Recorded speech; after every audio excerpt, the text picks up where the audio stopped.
Alright, I've given you 2 weekends to see the movie. Lots of days. If you haven't seen Endgame, I'll try not to, but I might accidentally spoil something. But this is my Endgame review. Hello everybody, my name is Ben, and thank you for watching Apollo 1. First off, full disclosure, I have had comic book movie fatigue for a very long time. There were some movies that I really did just have zero interest in watching, particularly Ant-Man, anything in Captain America after the first one, Guardians of the Galaxy, and Captain Marvel. I was, however, pleasantly surprised with Guardians of the Galaxy. I did enjoy those. I'm not entirely certain which Captain America movies I actually stayed awake for, and I haven't watched either of the Ant-Man movies or Captain Marvel. With that being said, Endgame still made sense. Going in blind to both of the Ant-Man movies, Captain Marvel, or most of the Captain America movies in their entirety, I wasn't lost. I think that the writers did a good job giving enough information in the movie for an average person to surmise what happened in those other films. One unexpected effect of Endgame, despite having zero interest in seeing it, I kind of want to see Captain Marvel now. The purpose of Endgame is to bring closure for some of the MCU characters. A few of the actors are starting to age or lose interest. Perhaps, like me, they have comic book movie fatigue and just want to do other things for a change. The writers artfully developed characters and ended their stories in one movie. Something I noticed about this movie that kind of surprised me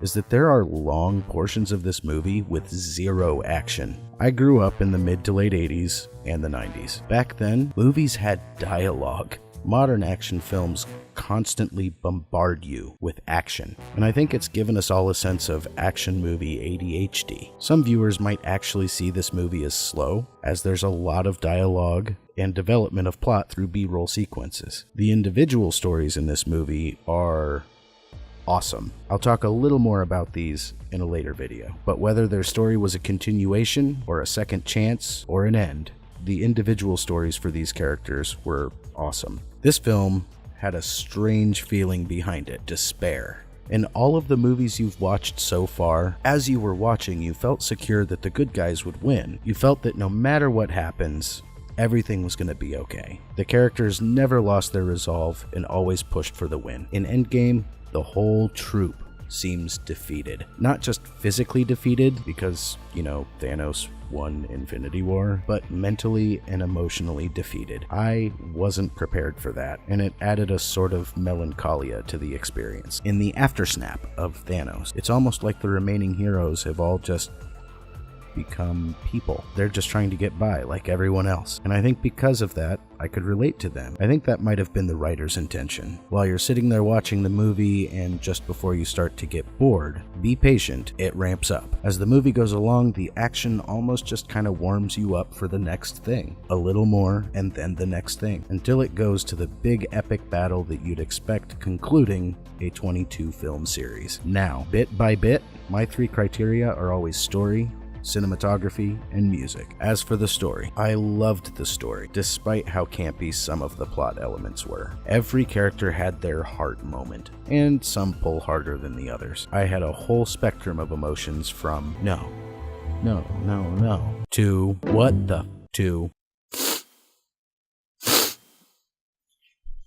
aw yeah. There was internal conflict, there was external conflict, there was love and a little anger. It contained everything that a good epic should. As for the cinematography, of course the film looked good. This is Marvel Studios we're talking about, backed by Disney. And say what you want about Disney, they know how to make things look good. High res, high def, and high dollar. The CG in this movie looked great. As a matter of fact, some of it was indistinguishable. Camera work was spot on. They followed all of the camera positioning rules. Even the fight scenes were not at all disorienting. One scene to the next, one shot to the next. Beautifully done. Now, of course, one of my favorite parts, the music. There are few music creators in Hollywood that I criticize harshly. Alan Silvestri is not one of them. You can't go wrong with a guy who writes scores for movies that are so different, such as The Avengers, Fern Gully, Forrest Gump, The Abyss, Predator, and Back to the Future. The leitmotifs were there, and the music in some spots plucked at those heartstrings just a little more than the scene already did. The low tones booming from the speaker could almost shake tears from your eyes in some of those moments. The music was perfect. All totaled up, I think I would have to give Avengers Endgame a solid 8 out of 10. I think that's pretty good coming from a guy who thinks that comic book movies are getting a little tired. So, without giving spoilers, what do you think? Please tell me your thoughts in the comments below. And of course, superhero land on that subscribe button, like and share this video, and make sure that you, until next time, have fun.